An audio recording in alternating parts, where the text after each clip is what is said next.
నమస్కారం. నా పేరు డాక్టర్ పురు ధవన్. ఈ వీడియోలో మనం ఏబీ ఫిస్ట్యులా గురించి మాట్లాడబోతున్నాం. ఎందుకంటే కిడ్నీ రోగులు వస్తారు. వాళ్ళు అడుగుతారు, డాక్టర్ గారు మాకు ఏబీ ఫిస్ట్యులా చేయించుకోవాలని చెప్పారు. మేము చేయించుకోవాలా వద్దా? చాలా మందికి భయం వేస్తోంది. ఎందుకంటే ఇది సర్జరీ అని వాళ్లకు అనిపిస్తోంది. ఇది పెద్ద సర్జరీ అయితే దాని లాభాలు, నష్టాలు ఏమిటి? వాళ్లకు అనిపిస్తుంది ఏదైనా పైప్ లోపల పెట్టబోతున్నారేమో అని. ఇలాంటి చాలా ప్రశ్నలు కిడ్నీ రోగుల మనసులో తలెత్తుతుంటాయి. వాళ్లకు ఫిస్ట్యులా చేయించుకోమని చెప్పినప్పుడు ఈ ఏబీ ఫిస్ట్యులా అంటే ఏమిటి, ఎంత పెద్ద సర్జరీ ఇది అనేది ఇప్పుడు మనం అర్థం చేసుకునే ప్రయత్నం చేద్దాం. అప్పుడు కిడ్నీ పూర్తిగా పనికిరాకపోతే, డయాలిసిస్ తప్ప ఇంకే మార్గం లేకపోతే, డయాలిసిస్ సులభంగా చేయడానికి ఫిస్ట్యులాను తయారు చేస్తారు. ఇప్పుడు ఈ ఫిస్ట్యులా అంటే ఏమిటి, దీనిని మనం ఏబీ ఫిస్ట్యులా అని ఎందుకు అంటారు, దీనిని కూడా మనం అర్థం చేసుకునే ప్రయత్నం చేద్దాం. ఏబీ అంటే ఆర్టరీ వెనస్ ఫిస్ట్యులా, అంటే మీ ఆర్టరీ మరియు వీన్ మధ్య ఉన్న కనెక్షన్ను మనం ఫిస్ట్యులా అని చెప్పొచ్చు. మీరు మీ చేతిని చూస్తే ఇక్కడ నీలం రంగు గీతలు కనిపిస్తాయి.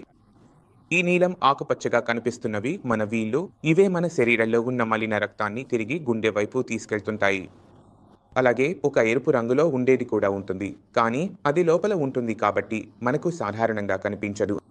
చాలా తెల్లగా ఉండే వాళ్లలో వారి చర్మం చాలా పలుచగా ఉన్న చోట కొన్నిసార్లు వారి ముఖంపై లేదా చేతులపై పలుచని ఎరుపు గీతలు కనిపించవచ్చు. ఈ పలుచని గీతలు ఇవే కాపిల్లరీలు.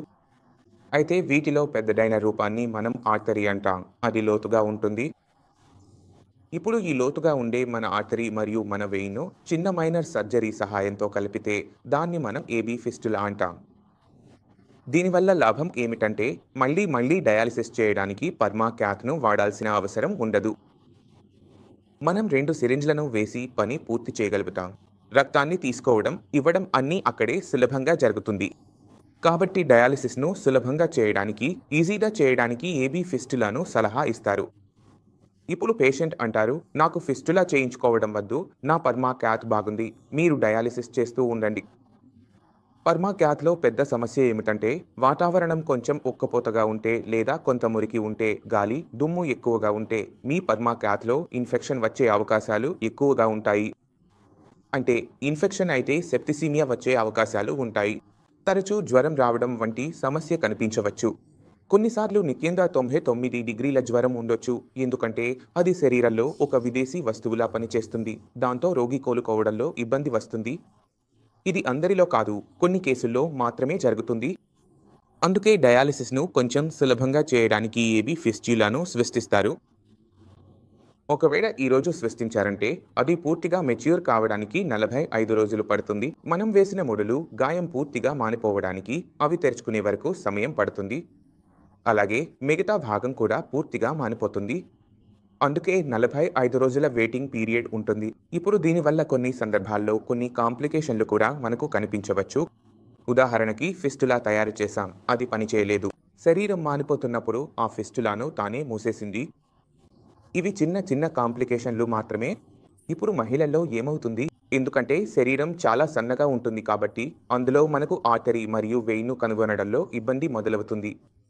ఆర్టరీ, వెయిన్ కనపడడం లేదు, లేదా అవి అంత సన్నగా ఉన్నాయి కాబట్టి వాటిని మీరు స్టిచ్ చేయలేరు, వాటిని కలిపేయలేరు. వృద్ధులలో ఏమవుతుంది అంటే మీరు ముందు నుంచి స్టిచ్ చేయడానికి ప్రయత్నించగానే అది క్రాక్ అవ్వడం మొదలవుతుంది, పగిలిపోవడం మొదలవుతుంది. అప్పుడు అక్కడ కూడా ఏబీ ఫిస్టులా చేయడం సాధ్యపడదు.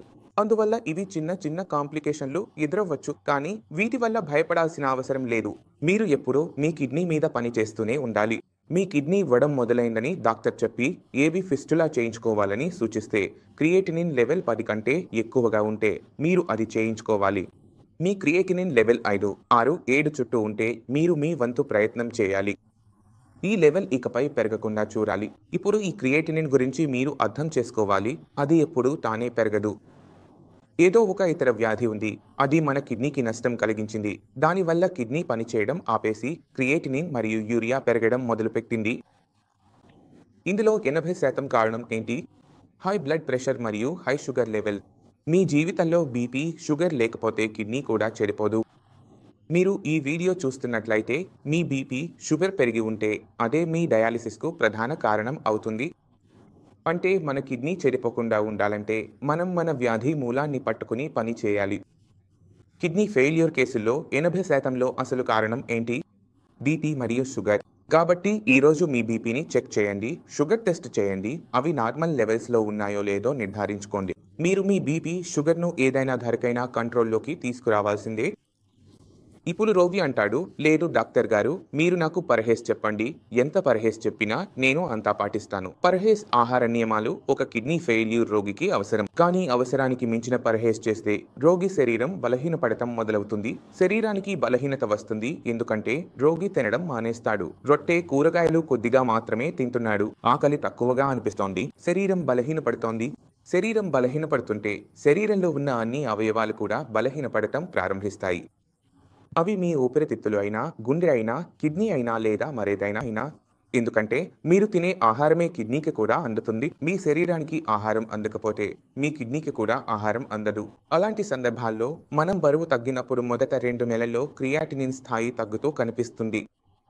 పేషెంట్కు అనిపిస్తుంది, వాహ్ బాగుంది, నా క్రియాటినిన్ తగ్గడం మొదలైంది, నేను ఆహార నియమాలు పాటించాను, నా కిడ్నీ బాగుపడటం మొదలైంది.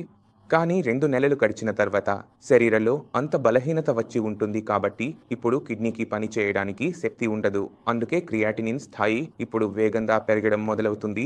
శరీరంలో ఉన్న ప్రోటీన్ గురించి మనం వివరంగా మాట్లాడితే, మీరు 40 ఏళ్ల వయసులో ఉన్నట్లయితే మీ భవిష్యత్తు ఆరోగ్యం మరియు శారీరక దృఢత్వం కోసం తర్వాతి 40 ఏళ్ల పాటు మీరు చాలా జాగ్రత్తగా ప్లానింగ్ చేయాలి. కేవలం 1-2 నెలల స్వల్పకాలిక ప్లానింగ్ మాత్రమే చేయడం సరిపోదు, ఎందుకంటే ప్రోటీన్ అనేది దీర్ఘకాలికంగా శరీరానికి చాలా అవసరం. మీరు తర్వాతి 40 ఏళ్ల పని చేయాలి. అందుకే తినే విషయాల్లో కొన్ని మానేయాలి. పులుపు, బెల్లం తినడం మానేయాలి. సెందా ఉప్పు కూడా మానేయాల్సి రావచ్చు. కానీ రొట్టె, కూరలు మాత్రం ఎట్టి పరిస్థితుల్లోనూ తినాల్సిందే. మీరు రొట్టె, కూరలు తినడం మానేస్తే, లేదా చాలా తక్కువగా తింటే, లేదా పరిమితమైన కూరగాయలు తింటే, లేదా రోజులో 2 సార్లు తింటే, లేదా ఒక్కో రొట్టె తింటే, ఇలాంటి డైట్ తీసుకుంటే మిమ్మల్ని ఆరోగ్యంగా ఉంచడం, మీ డయాలిసిస్ను ఆపడం అసాధ్యంగా మారిపోతుంది. కాబట్టి మీరు అర్థం చేసుకోవాల్సింది ఏమిటంటే, నువ్వు కంట్రోల్ చేయడమే కాదు, మీ శరీరానికి బలాన్ని ఇవ్వాలి. బలహీనంగా చేయకూడదు, బరువు కరగకూడదు, బరువు తగ్గకూడదు కూడా. ఎందుకంటే మీరు బరువు తగ్గితే మీ పరిస్థితి రోజురోజుకి మరింత చెడిపోతుంది. కాంప్లికేషన్లు పెరుగుతాయి. హాస్పిటల్ చుట్టూ తిరిగే సందర్భాలు పెరుగుతాయి. అందుకే మీరు మీ శరీరానికి బలం ఇవ్వాలి. మీ అవయవాలకు బలం ఇవ్వాలి. మీరు ఆహారం ద్వారా, మందుల ద్వారా బలం ఇస్తే మీ కిడ్నీ లెవెల్స్ తగ్గిపోతాయి. నేను మీకు స్వయంగా రిపోర్ట్ చూపిస్తాను. మీరు రిపోర్ట్ చూడండి, మీరే అర్థం చేసుకుంటారు. పేషెంట్ను కలవండి. మీరే అర్థం చేసుకుంటారు. ఇది అంత కష్టం కాదు.